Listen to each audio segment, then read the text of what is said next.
11-ші Жеңіс мектеп гимназиясының 3-ші Б сынып оқушысы Асқар Аружан абай оқулары қыз.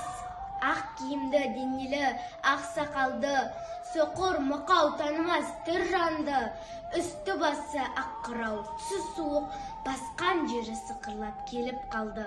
Демалысы үскірік, аяз бен қар, кәрі құдан қыз келіп әлек салды. Ұшпадай бір күн киген оқшыр айтып, аяз бенен қызарып ажарланды. Бұлттай ғасыр жауы бекі көзін, басын сілксе қар жауы мазаңдалды. Бурадай бұрқ сарқ етіп толданғанда, 6 қанат ағырды үйше қалды. Әуез көріп жүгірген жас балалар, беті қолы домбығып үсік шалды. Шиден мен тоңқабаттап киген малшы, бет қырауға шыдай алмай теріс айналды. Қар тепкенге қажымас қайран жылқы, титығы құруына азап қалды. Қыспен бірге тұмсығын салды қасқыр, малшыларым қорқылма иткем алды. Соңғы малды жайып күзетіңдер, ұйқы өлтірмес қайрат тұлбыс қамалды. Ит жегенше қодымай қанай жесін, құр жібер мына антырған кәрі жалды.